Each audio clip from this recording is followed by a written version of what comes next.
Selamat pagi pemirsa. Pejabat publik sejatinya mampu memperjuangkan kepentingan publik melalui kebijakan dan program yang mereka inisiasi. Menjadi aneh kalau seorang pejabat publik masih gemar berpolitik praktis. Tidak hanya mengkhianati kehendak rakyat, namun juga memberikan teladan, contoh buruk dalam berdemokrasi. Teranyar, Menteri Agama Yakut Khalil Qomas diduga berpolitik ketika merilis keterangan resmi atas nama kementerian, tetapi isinya sangat bertendensi politik yang meminta masyarakat tidak memilih sosok pemimpin yang menggunakan agama di Pilpres 2024. Pemilihan diksi yang tertera di dalamnya syarat nuansa tuduhan. Pemirsa, inilah editorial Media Indonesia edisi hari ini Selasa 5 September 2023 dengan tema narasi kontraproduktif Pak Menteri bersama Selona Samosir. Dan Anda semua para pemirsa juga nanti bisa ikut menyatakan pendapat Anda dengan menelepon nomor telepon 021 583 99 100. Dan pemirsa, pagi ini telah hadir bersama saya Ketua Dewan Redaksi Media Group, Elman Saragih. Bang Elman, selamat pagi. Pagi, Bung Leo. Sehat-sehat Bang? Sehat. Ini Abang berbicara yang sesungguhnya atau ada maksud lain nih? Sehat ini bilang nih sesungguhnya ya? Sesungguhnya. Sesungguhnya. Bukan seperti omongan banyak orang. Yang mungkin bersayap, mungkin juga mengandung arti yang lain. Lebih banyak bersayapnya. Lebih banyak bersayap. Karena kita manusia tidak punya sayap, kita akan bahas bagaimana itu nanti. Tapi sebelumnya kita lihat dulu pemirsa, ada beberapa berita yang diperhatikan Media Indonesia. Yang pertama, ini headline Media Indonesia untuk pagi ini, Bang Elman. Parpol, partai politik kian intens jalin komunikasi. Kan ini memang sudah seharusnya tugas partai politik. Kenapa jadi dikatakan makin intens ini, Bang Elman? Ya, karena pemilunya kan sudah makin dekat sudah di hampir di depan mata kan. Oke. Jadi prinsipnya kan semakin banyak teman, malah kalau boleh semua jadi teman. Semua jadi teman. Menjadi kekuatan besar kan gitu kan. Satu gerbong rame-rame. Semua menjadi teman dan harapannya tidak ada lawan. Kota kosong. Ya bukan, artinya kota kosong tidak, tapi kalaupun ada lawan tidak menjadi lawan gitu. Jadi formalitas saja. Sudah terkontrol ya. Oke. Dan dalam percaturan ini kalau kita lihat dinamika terakhir kan banyak yang terkaget-kaget itu Bang. Wah kok jadi begini? Oh kok berpasangan dengan itu? Loh kok tidak jadi berpasangan? Itu bagaimana Bang? Nah sebetulnya sih kalau dalam politik itu kan kalau orang masih kaget, berarti dia belum politisi. Jadi kalau ada orang tiba-tiba baperan, itu tidak matang itu cara berpolitiknya. Perlu sekolah lagi. Perlu sekolah lagi dia. Karena kadang-kadang kita walaupun sudah berumur, ternyata kita nggak lurus-lurus juga gitu kan. Belum cukup dewasa Belum cukup juga. dewasa. Makanya baperan ada ini. Nah, apa yang harus dikagetkan? Semua bisa hitam, bisa putih. Putih kembali hitam. Bisa abu-abu. Itu sesuatu yang wajar aja. Jadi saya ingatkan Leo, jangan suka baperan. Jangan ya Bang. Jangan membuat malu Republik ini. Saya tidak mau baper, walaupun mungkin tiap hari saya akan lapar ya Bang ya. Kalau lapar boleh ya. Boleh. Baper jangan. Itu. Kalau nggak lapar nggak sehat. Itu dia. Kita harapkan nanti para politisi benar-benar juga bisa memberikan pendidikan politik yang baik untuk bangsa ini. Kita tinggalkan berita itu. Kita ke berita selanjutnya masih di halaman muka. Terkait dengan dimulainya KTT ASEAN hari ini, krisis Myanmar masih jadi PR ASEAN. Nah ini tanda tanya besar ini Bang Elman, karena di Myanmar kita tahu ada junta militer di sana dan kemudian sekian lama diingatkan oleh para pemimpin ASEAN, tapi terus saja terjadi di Myanmar. Ini menjadi PR yang akan ada selesainya atau PR yang tidak berujung ini Bang Elman? Ya kalau saya lihat perjalanan ASEAN dalam memperjuangkan kedamaian di Myanmar. Jadi PR ini menurut saya sih ya menjadi PR untuk selama-lamanya. Continuous ya? Sepanjang di Myanmar itu tidak ada perubahan yang mendasar. Katakanlah junta militernya tiba-tiba sadar bahwa yang mereka musuhin itu adalah rakyat sendiri kan. Kalau tidak ada kesadaran dalam negeri, ya kalau hanya mengandalkan seruan, desakan dari ASEAN, kalau begini hanya sekedar seruan, menurut saya ya, tidak efektif. Tidak efektif. Kecuali kalau ASEAN itu punya kekuatan seperti PBB ya, punya alat untuk mengintervensi pasukan perdamaian. Nah, ini saya nggak tahu apakah di dalam ASEAN itu Tidak ada sih, Bang. Tidak ada kalau nggak ada ya sebatas moral aja kan. Salah satu prinsipnya kan ASEAN itu tidak bisa mengintervensi kalau itu ya masalah dalam negeri anggotanya. Junta militer itu hanya bilang dadah gitu. Iya ya, selama tidak ada perubahan mendasar ya repot ya Bang. Repot. Kecuali kalau ASEAN bisa meniru PBB ya. Iya. Bisa kirim pasukan perdamaian. Wah, kan begitu itu beda. Baru bisa efektif ya.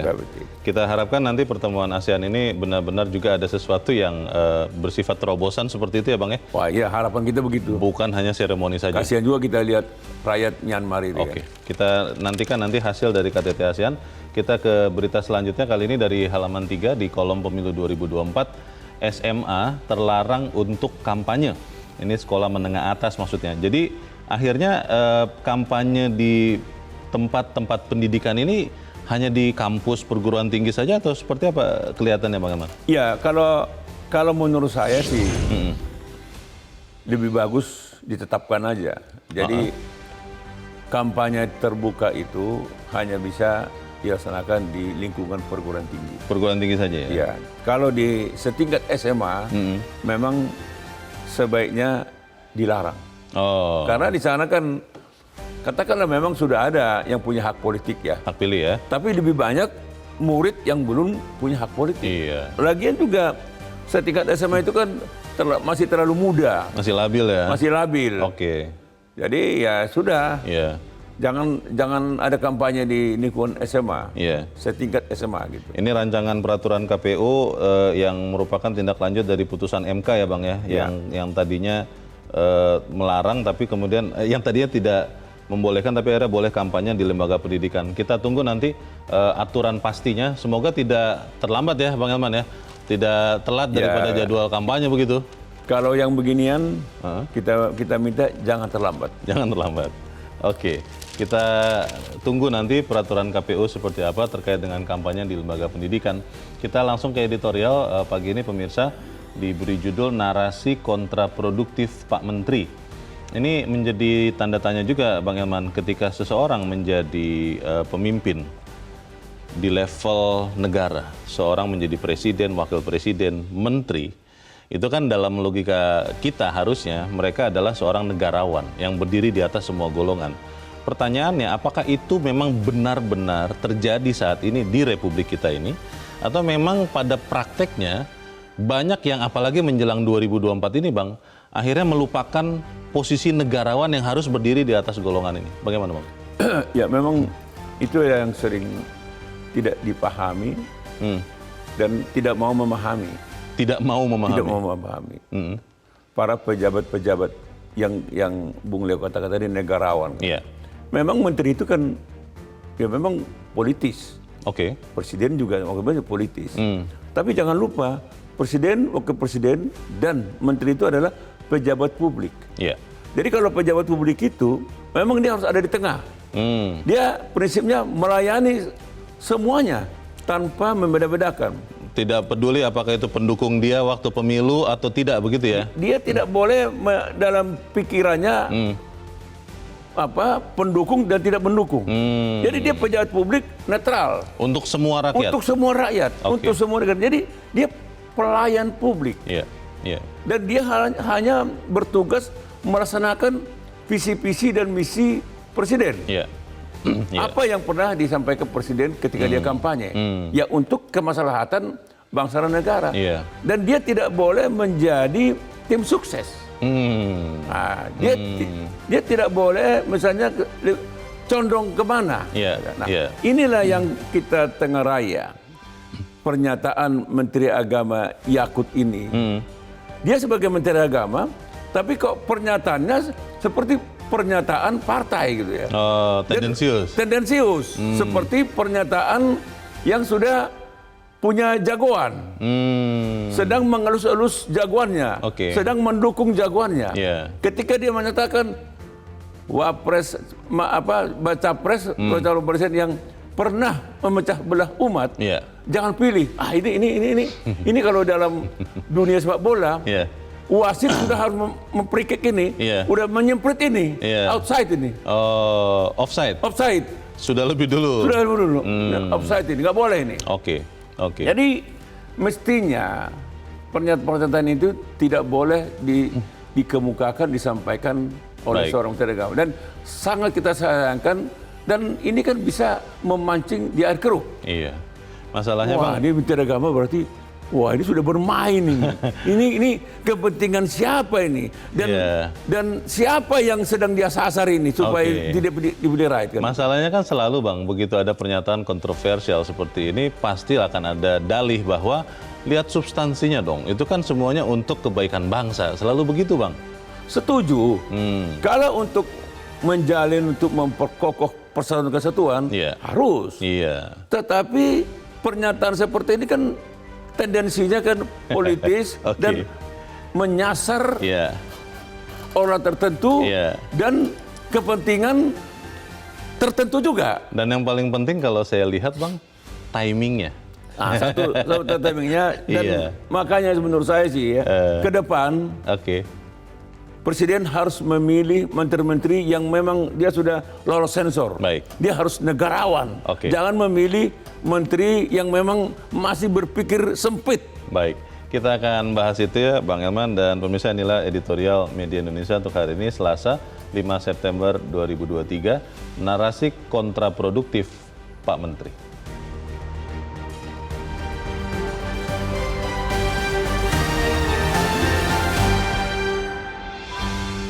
Narasi kontraproduktif Pak Menteri.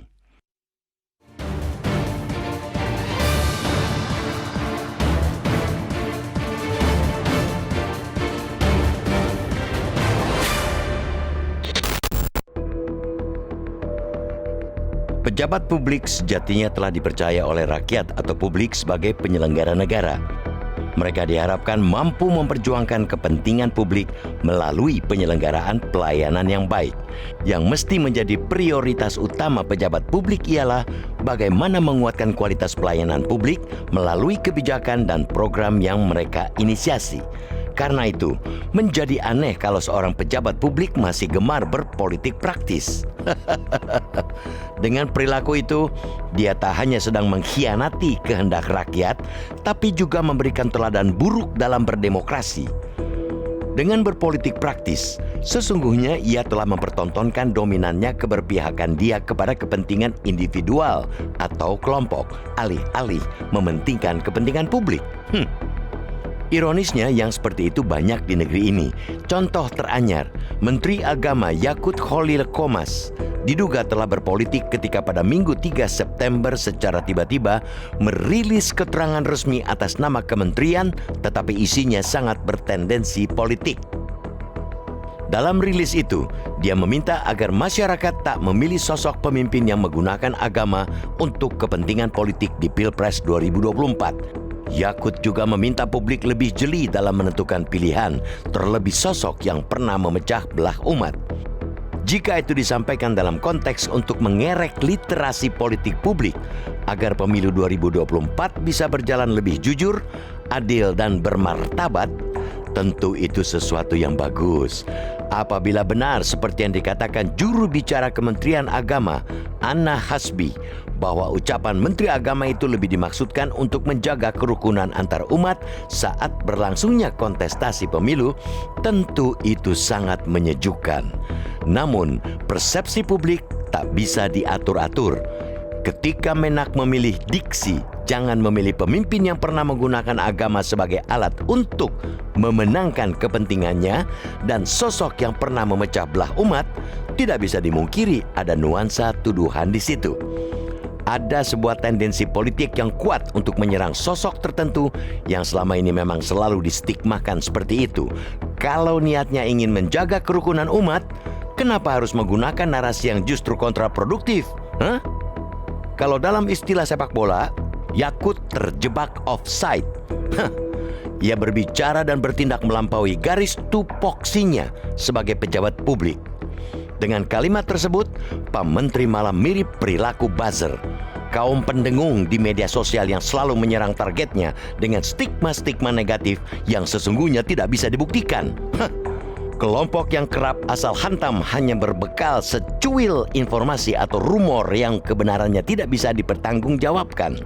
Sungguh sayang, Menak dengan sadar telah mendegradasikan posisi dan kapasitasnya dia sebagai seorang menteri, seorang pejabat publik yang seharusnya melayani, mengayomi dan mendidik masyarakat menjadi sekadar seperti buzzer yang biasanya bekerja berdasarkan bayaran.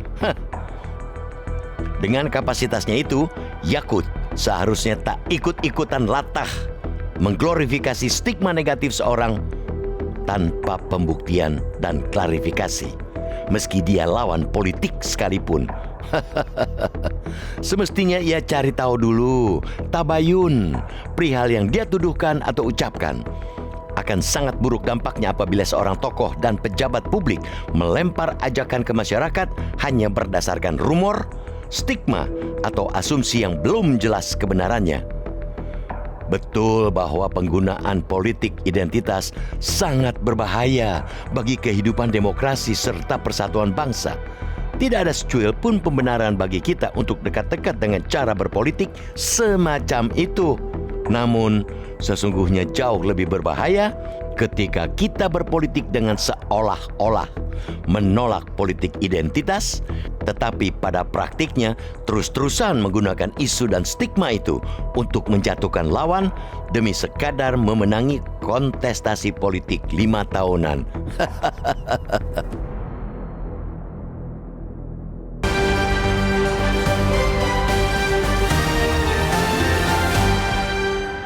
Di bagian berikut Anda bisa ikut menyatakan pendapat Anda, pemirsa. Untuk saat ini tetaplah bersama kami.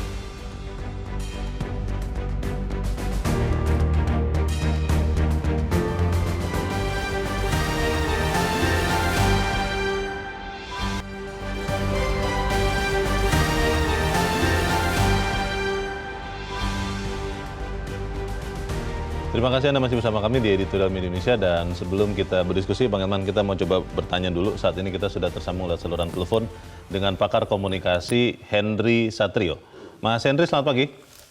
Selamat pagi, Bang Leo, Bang Elman. Ya, Mas Henry, pernyataan Menteri Agama yang terakhir keluar hari Minggu, itu banyak orang yang mempertanyakan sebetulnya apa sih maksudnya. Karena saya kutip ya dari editorial, menggunakan kata-kata bahwa Menteri Agama memilih diksi, jangan memilih pemimpin yang pernah menggunakan agama sebagai alat untuk memenangkan kepentingannya.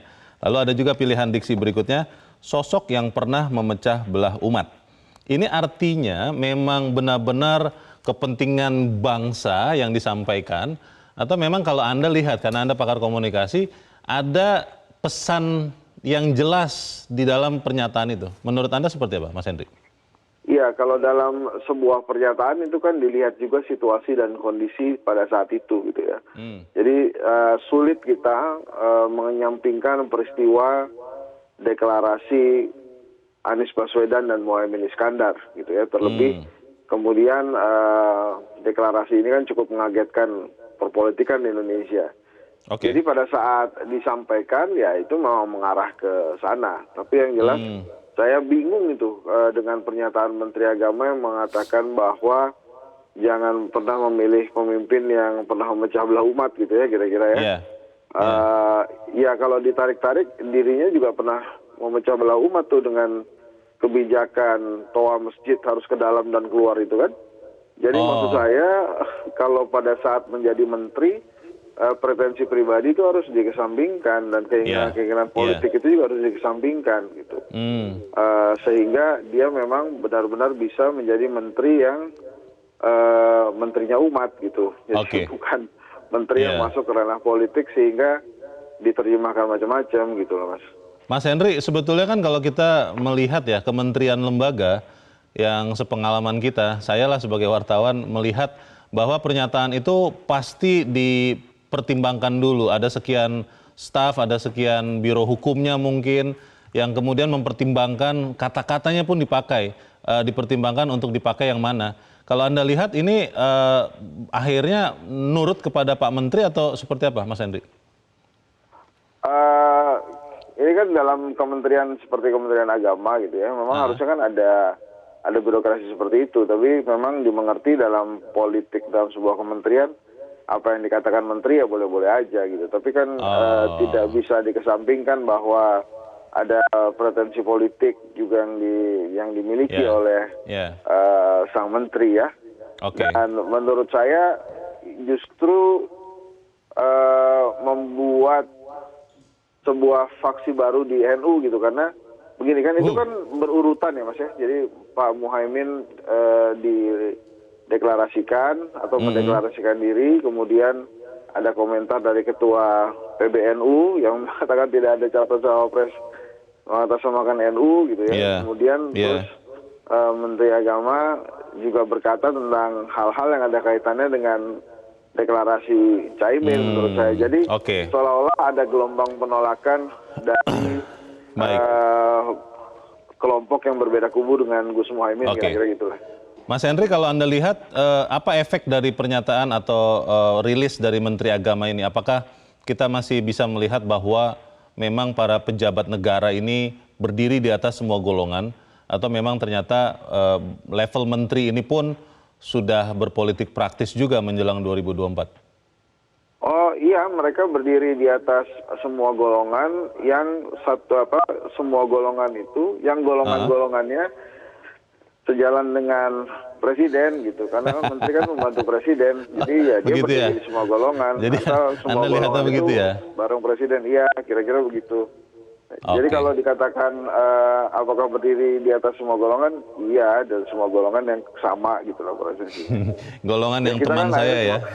Iya, kira-kira gitu.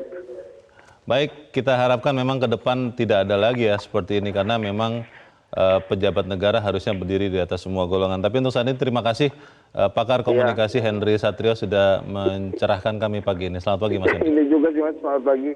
Satu lagi sedikit boleh ya? Perasaan saya baru kali ini ada Menteri Agama yang terlalu jauh masuk ke dalam politik praktis ya. Baik. Terima kasih Mas Henry. Selamat pagi. Pertanyaannya itu loh Bang Elman. Kalau kemudian seorang yang menjadi menteri itu kan harusnya berdiri di atas semua golongan. Tetapi kita kan belum lupa bahwa sebagai pembantu presiden yang dibantunya pun itu juga pernah menyatakan bahwa ya saya harus cawe-cawe juga. Ya betul, saya ini adalah kepala negara, tapi kan kami juga politisi. Kami berkepentingan untuk melanjutkan pembangunan yang terjadi. Kalau yang dibantunya bersikap seperti itu, lalu pembantunya ya pasti akan mengikuti langkah dari yang dibantunya dong. Bagaimana Bang? Ya tafsirnya bisa begitu juga. Bisa kecenderungannya ya karena memang presidennya cawe-cawe, terjemahannya ke level menteri juga ya cawe-cawe juga. Cawe juga gitu. Lah pimpinan saya begitu. Pimpinan begitu. Tapi mudah-mudahan tidak seperti itu. Mudah-mudahan tidak seperti itu.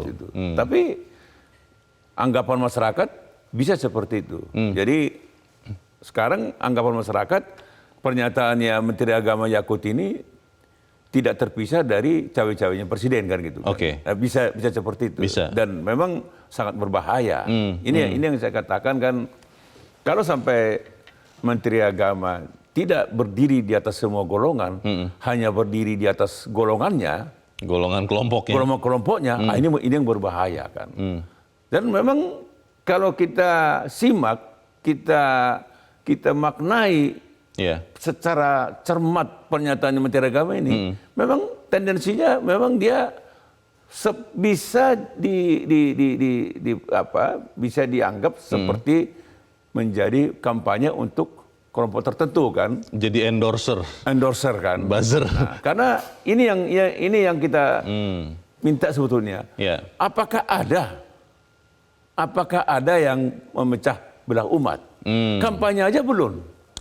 Kampanye kan belum dimulai.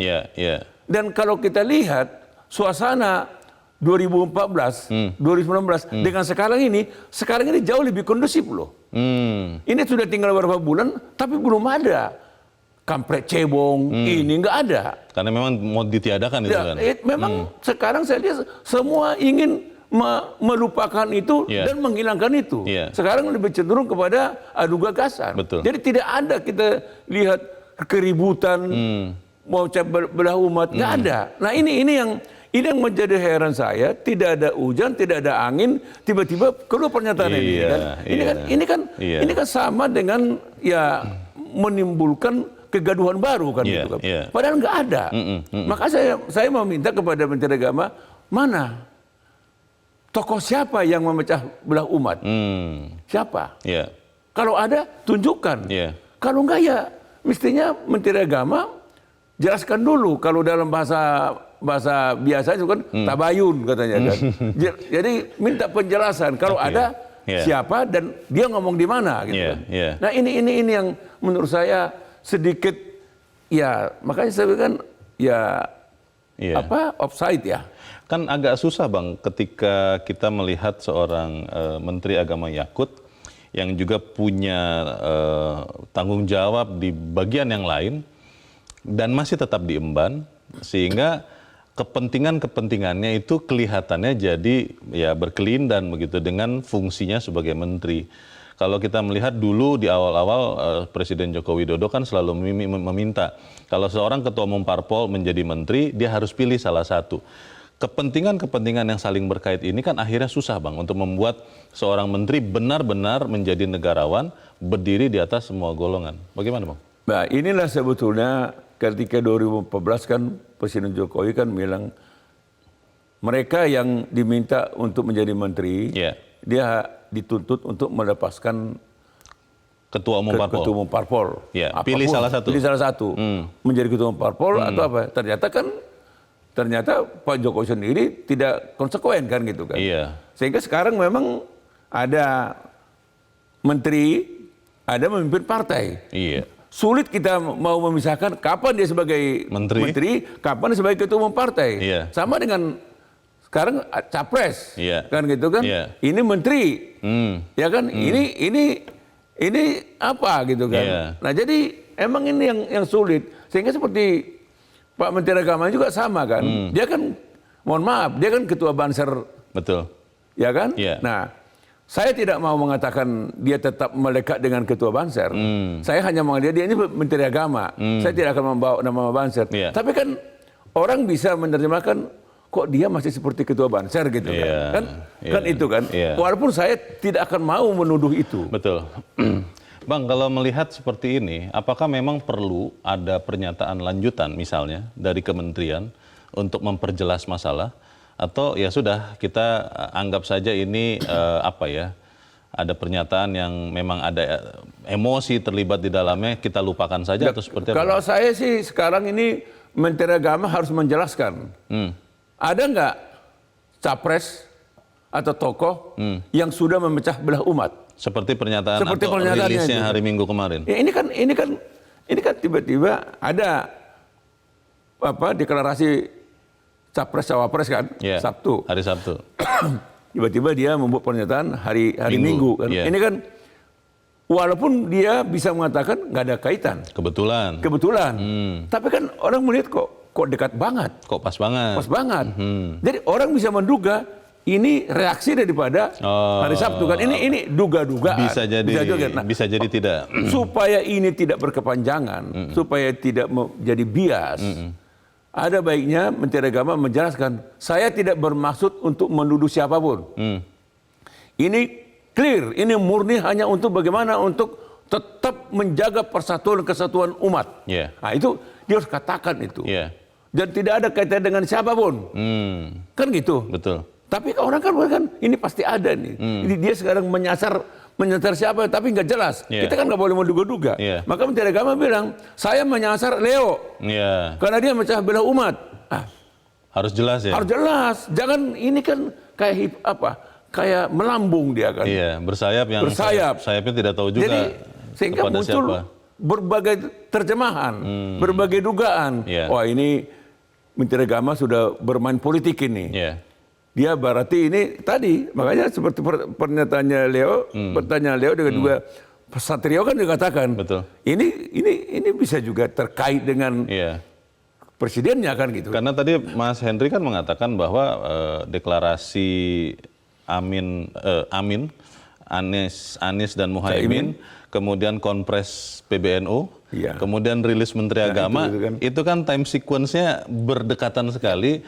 Kelihatannya susah untuk kita mengerti bahwa itu kebetulan yang berdekatan. Sulit untuk tidak mengatakan saling terkait. Iya. Walaupun kita nggak menuduh ya. Tidak bisa juga kita makanya menurut mengatakan saya itu. Supaya ini tidak menimbulkan kegaduhan baru.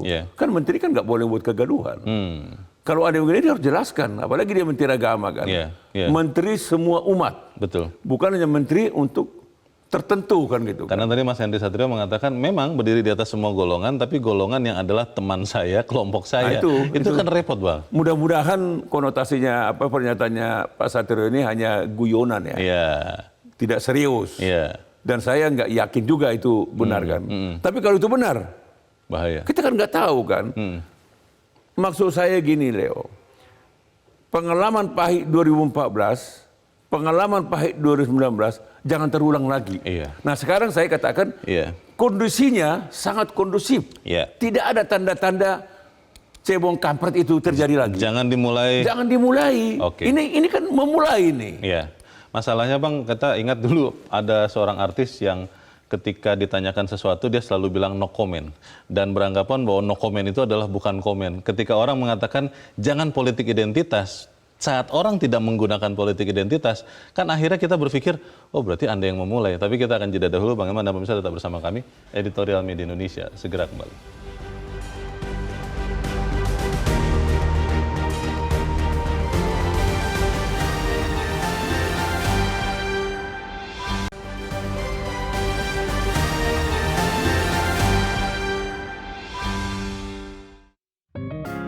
Media Indonesia mengajak Anda untuk mengakses fitur premium e-paper. Dengan sajian konten berbasis intelektual dan meneguhkan kebangsaan, Media Indonesia tampil dengan lebih dinamis melalui e-paper Media Indonesia yang dapat Anda akses kapan saja, di mana saja. Caranya mudah, download aplikasi Media Indonesia di Android atau ketik link e-paper.mediaindonesia.com atau bisa scan QR code pada layar kaca Anda. Klik tab e-paper di bagian samping layar tablet Anda, daftarkan data diri, serta pilih paket berlangganan e-paper Media Indonesia sesuai dengan kebutuhan Anda.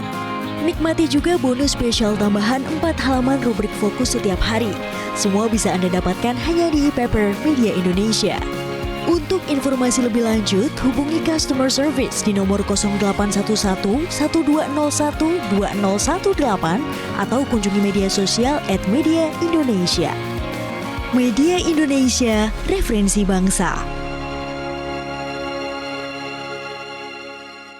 Terima kasih Anda masih bersama kami di Editorial Media Indonesia, pemirsa. Dan saat ini kita akan mendengarkan juga Bang Eman pendapat dari pemirsa Metro TV. Saat ini kita sudah terhubung dengan pemirsa Metro TV di Mataram, Nusa Tenggara Barat. Ada Pak Bion. Pak Bion, selamat pagi.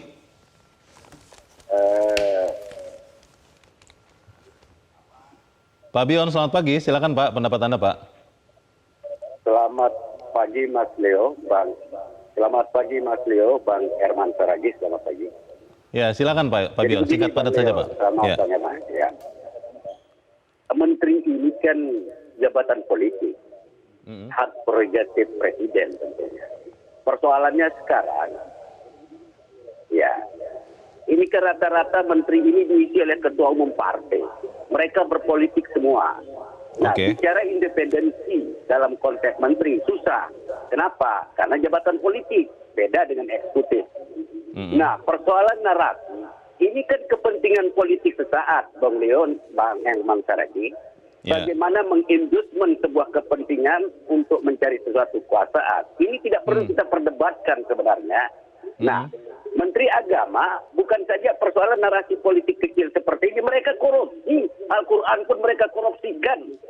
Di mana letak negarawanan mereka? Itu satu, Bang Leo, Bang Herman Saragih. Lalu yang kedua, menteri semestinya jangan diambil dari ketua umum partai lah. Kita melihat bahwa kepentingan politik yang lebih dominan ketimbang kinerja mereka. Ini cawe-cawe terus bicara persoalan politik aja menteri. Kapan mereka kerja kalau begini kan? Nah ini karena ketua umum partai. Mungkin itu saja dulu Bang Leo dan Bang Herman Saragih. Baik, terima kasih Pak Bion di Mataram, Nusa Tenggara Barat untuk pendapat Anda. Selamat pagi Pak. Di belakang Pak Bion ada Pak Iskandar di Tangerang, Banten. Pak Iskandar, selamat pagi. Selamat pagi, Pak. Selamat pagi, Pak Iskandar. Silakan Pak, pendapat Anda, Pak. Ya. Saya melihat kita ini kan yang mengusulkan untuk calon presiden dan wakil presiden itu adalah partai-partai politik, Pak. Partai-partai politik itu adalah orang yang kalau kita lihat tokoh-tokohnya itu adalah orang yang Pancasilais. Nah, sekarang kalau seandainya seorang Menteri Agama yang berbicara demikian, nah ini bagaimana tendensinya dengan seorang kepala negara nanti, Pak? Saya melihat kita masyarakat awam deh, Pak, percaya bahwa tokoh-tokoh yang ada di partai politik itu adalah tokoh-tokoh nasional kita, Pak. Oke. Apalagi sekarang ada yang udah dideklarasikan kan gitu, Pak. Ya. Ada koalisi Pak Amin kan gitu, Pak. Nah, ini kan ini adalah tokoh-tokoh nasional kita yang udah mengusulkan. Nah, ini seorang menteri, kalau kita lihat tokoh-tokoh nasional kita itu yang ketua-ketua partai itu, dia jauh ke pelosok-pelosok sana, itu udah melihat track record orang. Nah, inilah tokoh-tokoh nasional kita itu yang udah mencoba untuk mencalonkan, mengusulkan ini yang diharapkan oleh masyarakat ini. Oke, tokoh nasional ya. Seorang menteri kalau berbicara demikian ini terlalu nihil, Pak. Kalau saya terlalu nihil kalau seorang menteri. Baik. Sebab tokoh-tokoh itu adalah tokoh-tokoh yang udah keluar masuk kampung, Pak.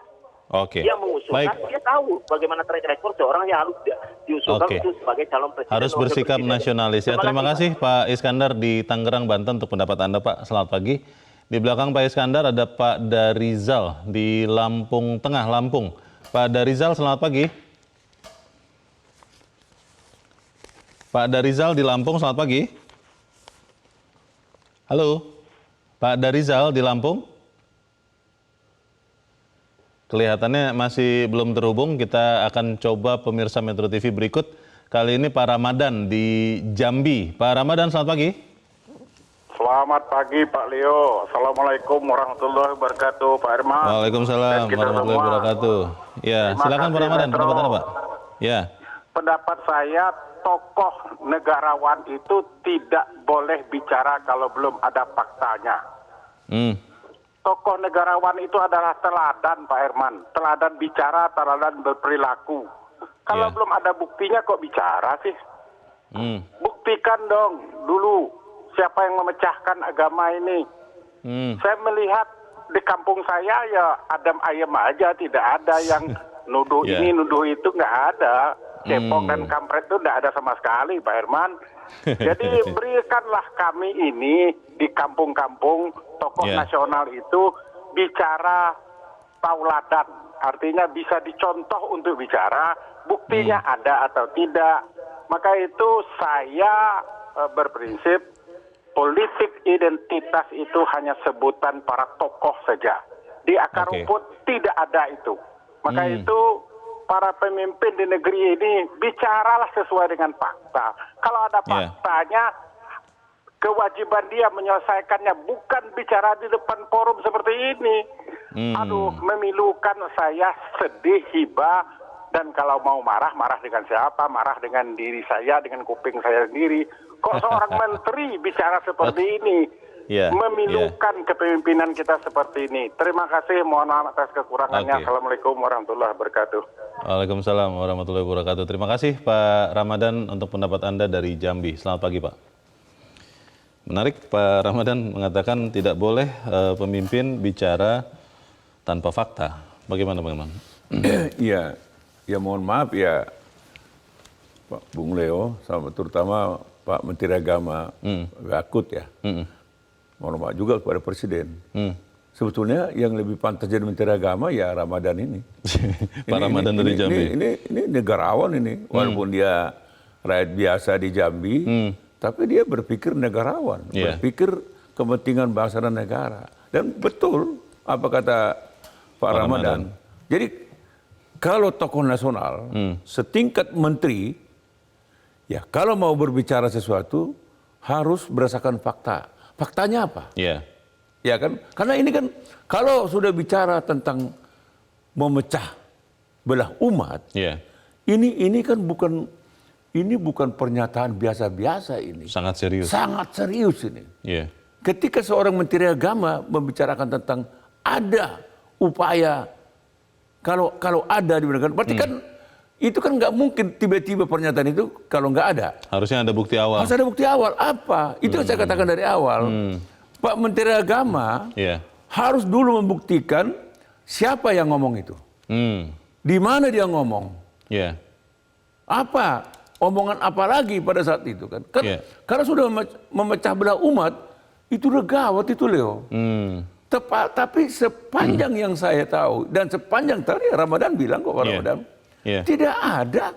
Di akar rumput tidak ada. Di akar rumput tidak ada. Di tingkat politik nasional juga tidak ada. Saling bersahutan seperti 2014, 2019, kampret cebong. Ada binatang-binatang yang keluar. Atau yang dari Ragunan sana keluar semua. Iya. Saat ini tidak ada tuh. Kalau 2014 sampai 2019, 1 tahun menjelang pemilu udah ramai. Panas. Iya, pokoknya kita pun melihat negara apa ini kan. Pusing waktu itu kita ya. Takut. Nah, sekarang Leo, ini tinggal berapa bulan ini, nggak ada suasana kondusif. Nggak ada apa. Jadi dalam soal pencapresan, pencalekan, semua kondusif. Ya ada yang baper, ya silakan aja. Nah itu juga wajar dalam manusiawi kan. Tapi kalau sampai memecah belah umat, setahu saya nggak ada. Dan Pak Ramadan mengkonfirmasi kan. Itu yang saya katakan. Ini presiden harus minta ke Menteri Agama kan. Presiden kan nggak boleh membiarkan beginian ini. Karena pembantunya. Karena tugas presiden adalah bagaimana membangun suasana kondusif dalam negara ini, terutama menjelang pemilu. Nah ini kan apalagi sekarang pertemuan pemimpin ASEAN. Kalau terjadi perpecahan umat, gitu. Nah jadi sekali lagi saya mau katakan, kali ini Menteri Agama kurang tepat. Offside ya. Offside ini. Kalau kemudian kita melihat Bang, tadi dikatakan oleh Pak Bion ya bahwa Pak Bion setuju kalau kemudian ketika seseorang menjadi menteri, harusnya jabatan-jabatan lain yang tadinya diembannya ketika seseorang menjadi menteri, itu harus lepas. Supaya kemudian benar-benar dia fokus, dia berdiri memang hanya untuk kepentingan kementeriannya, menyukseskan program dari pemerintahan untuk semua rakyat. Itu mungkin dilakukan tidak? Teorinya kan begitu. Teorinya. Bahkan sama ketika anggota DPR kan, walaupun dia dari satu dapil, tapi ketika dia sudah dilantik jadi anggota DPR, maka dapil dia adalah seluruh Indonesia. Sabang Merauke. DPR pusat nih ya? DPR pusat. Nah, ini juga sama. Ketika seorang menjadi menteri, maka dia tidak boleh lagi ingat masa lalunya. Sebagai ketua umum partai, sebagai ini, sebagai ini. Dia Menteri Agama seluruh umat. Jadi dia Menteri Agama Indonesia, Menteri Perdagangan Indonesia, Menteri Pertahanan Indonesia. Jadi tidak lagi kaitan kan ketua umum ini, ketua umum ini. Nah, itu kan ideal. Dan itu yang sebetulnya saya tadi disinggung di awal, Presiden Jokowi dari awal menyatakan itu. Mintanya itu. Tapi tidak konsekuen juga Presiden. Di perjalanan waktu berubah. Kan, dia akhirnya memanggil dari ketua umum partai menjadi menteri dan tidak dilepas. Mungkin itu karena politik itu cair, kemudian dinamis, akhirnya mengikuti perkembangan, Bang. Bagaimana, Bang? Ya, itu yang menurut saya ke depan harus kita koreksi. Jadi sumber masalah soalnya. Nah, jadi ke depan seorang presiden harus mengoreksi apa yang sekarang ini. Jadi kalau dia mengangkat seseorang dari ketua umum partai menjadi menteri, maka harus ada perjanjian. Mau jadi ketua umum atau jadi perdana menteri. Nggak mungkin dia tetap menteri, ketua umum partai, dia berbicara sebagai negarawan. Susah ya? Susah, nggak mungkin. Karena ya itu diembannya juga sebenarnya jadi berkelindan itu ya, bersangkut paut itu ya. Apalagi kalau di pihak lain, dia sebagai ketua umum partai, sebagai menteri, apalagi kalau ada titipan. Ya kan kita nggak tahu. Maksudnya titipan supaya bangunlah negara ini gitu. Jangan Leo mengartikan titipan apa-apa. Artinya ada titipan bangunlah negara ini. Itu aja maksud saya. Kalau melihat Bang yang terjadi sekarang, kan akhirnya masyarakat melihat tadi yang dikatakan Mas Henry, saya tadinya tidak berpikir tapi akhirnya jadi terpikir juga Bang. Sequence-nya itu berdekatan antara pernyataan Anies dan Muhaimin, pernyataan PBNU, kemudian rilis dari Menteri Agama. Dan kita kan tahu satu sama lain saling berkaitan sebetulnya, walaupun kaitannya mungkin tidak dalam sesuatu yang harmonis. Itu akhirnya bagaimana Bang? Kalau kemudian rakyat berpikir, oh sekarang itu boleh berpolitik praktis, menggunakan semua yang saat ini dimiliki, termasuk kekuasaan, termasuk kewenangan. Itu pembelajaran seperti apa itu? Ya, walaupun kita tidak bisa menuduh ini seirama ya. Betul. Ya, kita juga harus menganggap ini kebetulan. Bisa saja. Bisa, kebetulan aja. Ya. Tetapi memang kejadian-kejadian yang bersamaan dengan waktu ini juga akan membuat masyarakat berpikirnya, wah kalau begini ke depan ya bisa dibayangkan. Pasca 2024 keadaan-keadaan seperti ini akan berulang lagi. Bisa terjadi lagi. Apalagi kalau diingat ketika Presiden Jokowi juga pada masa lalu sudah terang-terang benderang. Saya harus cawe-cawe. Nah kalau begitu menterinya juga ya cawe-cawe dong. Loh ke Presiden cawe-cawe ya kita cawe-cawe juga. Kan kita kan melaksanakan apa yang dilakoni oleh Presiden. Kan, gitu. Bagaimana memastikan itu tidak terjadi, kita akan bahas di bagian berikut. Bang Iman dan pemirsa tetap bersama kami. Editorial Media Indonesia segera kembali.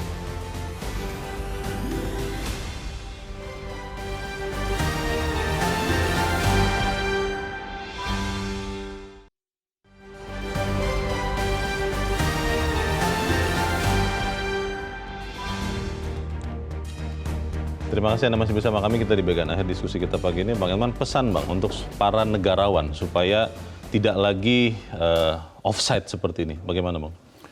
Ya, kita kan sudah sepakat ya. Pemilu 2024 ini harus jauh lebih baik dari pemilu sebelumnya.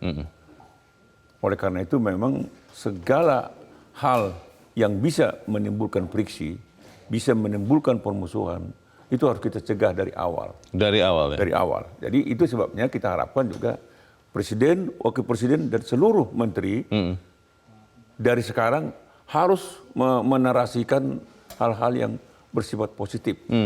Jangan menarasikan rasa apa semacam permusuhan. Jangan saling menyerang. Jadi katakanlah misalnya seperti pencapresan ini. Jadi menurut saya sih biarkan aja secara alamiah. Jadi kalau ada misalnya nantinya hanya 2 pasang, ya udah 2 pasang. Kalau 3 pasang, ya 3 pasang. Kalau 4 pasang, ya 4 pasang. Apa yang salah kan gitu kan? Jadi ketika siapa berpasangan dengan siapa, ya apa yang salah? Kenapa itu kita nggak syukuri aja? Takut juga ini kan pasti tidak ada partai politik yang ingin memasangkan orang yang tidak akan berguna. Semua yang dipasangkan partai politik itu adalah orang yang berguna untuk bangsa dan negara ini. Tidak ada partai politik yang ingin merusak negara ini. Jadi kita syukurilah mau 2 pasang, mau 3 pasang, mau 4 pasang dan berpasangan dengan siapapun. Jangan dinarasikan menjadi narasi permusuhan. Kita syukuri, kita dukung. Kita aminkan kita aminkan itu. Terima kasih Bang Ilman Saragih sudah hadir tempat ini. Selamat pagi Bang. Pemirsa, Menteri Agama dengan sadar telah mendegradasikan posisi dan kapasitasnya sebagai seorang menteri. Seharusnya tidak ikut-ikutan latah mengglorifikasi stigma negatif seseorang tanpa pembuktian dan klarifikasi. Penggunaan politik identitas sangat berbahaya bagi kehidupan demokrasi, namun jauh lebih berbahaya lagi ketika kita berpolitik seolah-olah menolak politik identitas, tapi praktiknya terus-menerus menggunakan stigma itu untuk menjatuhkan lawan sekedar memenangi kontestasi politik 5 tahun. Saya Leonard Samosir, terima kasih Anda sudah menyimak editorial Media Indonesia untuk pagi ini. Terus jaga kesehatan Anda, terus jaga nurani Anda. Selamat pagi, sampai jumpa.